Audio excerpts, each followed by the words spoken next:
ఈ వీడియోలో మనం క్వశ్చన్ నెంబర్ 18 ఎలా సాల్వ్ చేయాలో చూడబోతున్నాం. క్వశ్చన్ చూసినట్టయితే a uniform half meter rule can be balanced at the 29 centimeter mark when a mass 20 grams is hung from its one end. ఒక half metre rule తీసుకోవాల్సి ఉంటుంది. అంటే ఇప్పుడు ఇది మీటర్ రూల్ అంటే 100 సెంటీమీటర్ ఉంటుంది కదా, హాఫ్ మీటర్ అంటే 50 ఉంటుంది. ఇలా తీసుకున్నది 0, 10, 20, 30, 40, 50. ఇందులోట 29 సెంటీమీటర్ దగ్గర ఇది బ్యాలెన్స్ అవడం జరిగింది. 29 అంటే ఎక్కడ వస్తుంది? 10, 20, 30 కాబట్టి దీనికంటే ఒక నంబర్ ముందు. ఇప్పుడు ఈ పార్ట్ నేను ఈ పాయింట్ నేను తీసుకున్నాను 29 సెంటీమీటర్. ఇది వచ్చి 29 సెంటీమీటర్. ఇది మిడ్ పాయింట్ 25 సెంటీమీటర్. ఇది 0, 10, 20, ఇది 30, 40, ఇది వచ్చి 50 సెంటీమీటర్. ఇది ఒక హాఫ్ మీటర్ రూల్. ఇప్పుడు దీనికి మనం ఒక 20 సెంటీమీటర్ అనే వెయిట్ని హ్యాంగ్ చేసాం, అంటే తగిలించాం. 20 ఇటు పెట్టాలా ఇటు పెట్టాలా, ఇక్కడ ఏం చెప్పాడు? 1 ఎండ్ అని ఇవ్వడం జరిగింది. అది ఈ ఎండ్ తీసుకోవాలి, ఈ ఎండ్ తీసుకోవాలి, అబ్జర్వ్ చేయండి జాగ్రత్తగా. ఇక్కడ మనకి బ్యాలెన్స్ అయ్యింది అంటే ఇటు జరగడం వల్ల యాక్చువల్ 25 అనేది దీనికి సెంటర్ ఆఫ్ గ్రావిటీ. అంటే ఏదైనా వెయిట్ పెడితే ఇక్కడ పెట్టాలి వెయిట్. దీని యొక్క మాస్ అంతా ఇక్కడ ఉంటుంది కాన్సన్ట్రేట్ అయ్యి. అలాంటిది ఈ బ్యాలెన్సింగ్ పాయింట్ ఇటు జరిపాము అంటే మనం ఇటు సైడ్ లెంత్ పెంచాం. ఇటు సైడ్ లెంత్ పెంచాము అంటే ఇటు పక్క వెయిట్ ఉండడం వల్ల జరిగింది అలాగూ. సో ఇటు పెట్టాలి వెయిట్ అనేది. ఇప్పుడు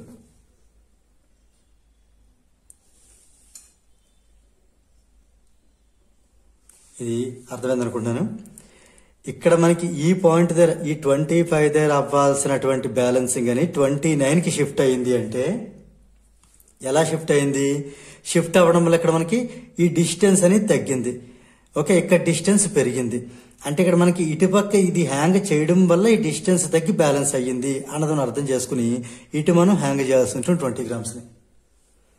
రైట్, ఇప్పుడు draw a diagram for the arrangement. ఇక ఇది డయాగ్రామ్. సో ఫస్ట్ బిట్ రాసేద్దాం ఆన్సర్. ఓకే, ఏంటి రాద్దాం అంటే let AB be the half metre rule.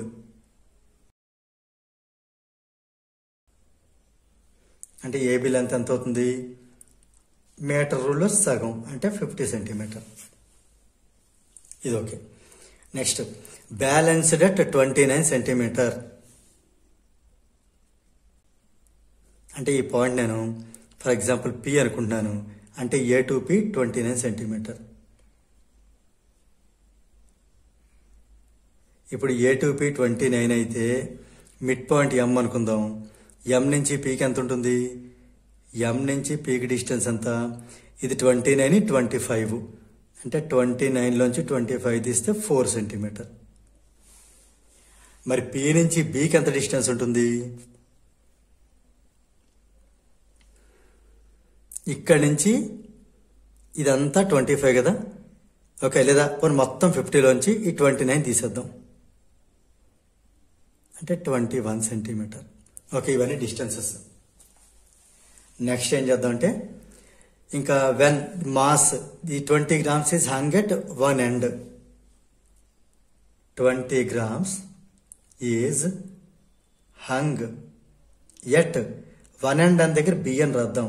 Since ఎందుకు అలాగూ అంటే 29 అనేది more than half of this కాబట్టి since the balancing point 29 centimetre is more than half of the distance of the metre rule, that is 25 centimetre కంటే ఎక్కువ ఉండడం వల్ల. ఇక్కడ మరొకసారి చెప్తాను చూడండి. ఇది 25 కంటే ఇటు వస్తేనే బ్యాలెన్స్ అయ్యింది అంటే మనకి వెయిట్ ఇటు ఉండడం వల్ల మనకి ఈ పైవోట్ పాయింట్ ఇటు జరగడం జరిగింది. రైట్, ఇప్పుడు draw a diagram of the arrangement.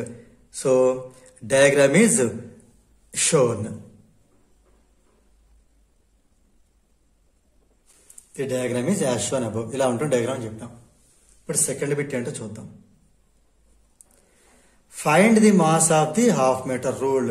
ఇప్పుడు half metre rule mass find out చేయాలంటే మాస్ అంతా ఎక్కడ కాన్సన్ట్రేట్ ఉంటుందని చెప్పాను, మిడ్ పాయింట్ దగ్గర. అంటే దీని యొక్క మాస్. ఇప్పుడు దీన్ని మనం డబ్ల్యూ, ఇది మనం ఫైండ్ అవుట్ చేయాలి. ఇది W1 అనుకుందాం, ఇక్కడ W2 అనేది ఇవ్వడం జరిగింది. ఓకే, సో ఇప్పుడు మనకి ఈ W2 అనేది ఇలాగ కిందకు వస్తుంది. అంటే ఇది మూమెంట్ ఇలా ఉంది, అంటే ఇలా తిరుగుతుంది, క్లాక్ వైజ్ మూమెంట్. W1 అనేది ఇలా ఉంది, ఇది ఇలా తిరుగుతుంది, యాంటీ క్లాక్ వైజ్ మూమెంట్. ఇది క్లాక్ వైజ్ మూమెంట్, ఇది యాంటీ క్లాక్ వైజ్ మూమెంట్. ఆ రెండు మూమెంట్స్ ఈక్వల్ అవ్వాలి as per the principle of equilibrium.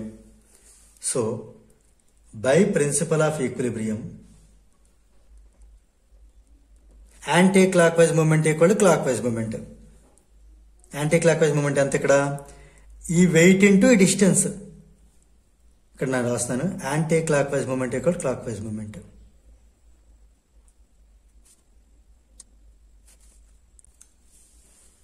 Anti clock wise moment of force equal clock wise moment of force.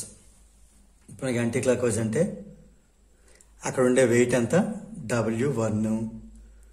Okay, అది ఇక్కడి నుంచి ఎంత డిస్టెన్స్లో ఉంది మనకి? ఇది బ్యాలెన్సింగ్ పాయింట్, ఈ పై ఒట్టెడ్ పాయింట్ నుంచి ఇది ఎంత డిస్టెన్స్లో ఉంది? 4 సెంటీమీటర్. ఇదిగో ఇది అంటే MP. ఇది డిస్టెన్స్, ఇది వెయిట్ లేదా ఫోర్స్, ఇదేమో డిస్టెన్స్. ఇక్కడ వెయిట్ లేదా ఫోర్స్ ఎంత ఉంది? 20 గ్రామ్స్. ఈ డిస్టెన్స్ ఎంత ఉంది? పై ఒట్టెడ్ పాయింట్ నుంచి BP లేదా PB, ఏదైనా కరెక్టే. దీన్ని PB అని చెప్పొచ్చు, BP అని చెప్పొచ్చు. ఇప్పుడు వీటి వాల్యూ సబ్స్టిట్యూట్ చేద్దామా? W1 మనం ఫైండ్ అవుట్ చేయాల్సింది. ఈ MP వాల్యూ ఇక్కడ రాసి ఉంచాను చూసారా, 4 సెంటీమీటర్స్, 4 తీసుకుంటున్నాను. W2 మనం హ్యాంగ్ చేసింది 20.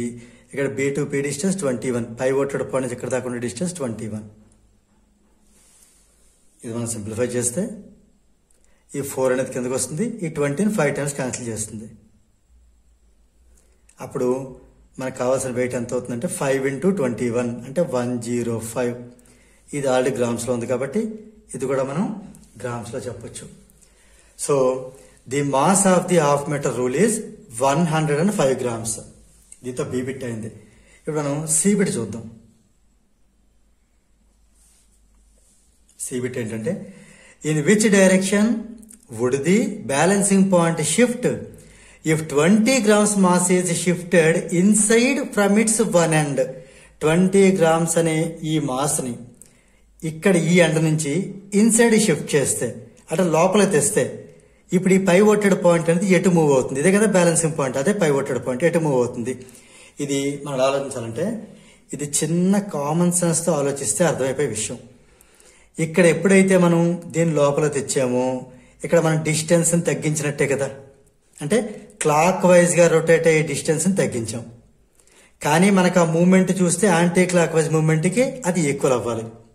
అప్పుడు వెంటనే ఇక్కడ మనకి ఏమవుతుందంటే, ఇక్కడ ఇటు ఎప్పుడైతే మనం డిస్టెన్స్ తగ్గించామో, ఆ ఎంత తగ్గించామో అంతా కూడా యాంటీ క్లాక్ వైజ్ ఇక్కడ కూడా ఇది డిస్టెన్స్ తగ్గుతుంది.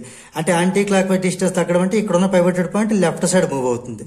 అంటే టువర్డ్స్ ది సెంటర్ M వైపు ఇది మూవ్ అవుతుంది. ఇది మరొకసారి చెప్తున్నాను.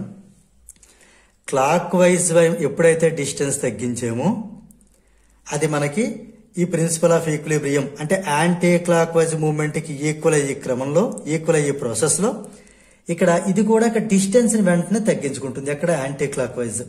అంటే దానికి ఇంకొక మీనింగ్ కూడా ఉంది, ఈ డిస్టెన్స్ ని వెంటనే పెంచుకుని బ్యాలెన్స్ చేస్తుంది అనమాట. ఇక్కడ 2 థింగ్స్ అర్థం చేసుకోండి.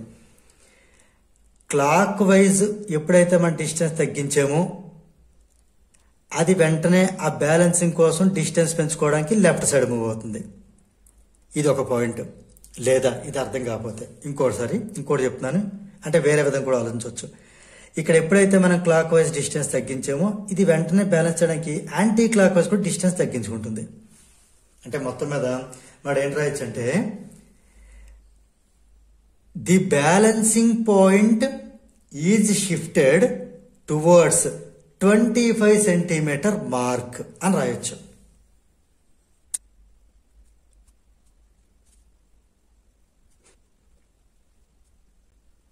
ఇక్కడ ఏం రాసింది చూడండి.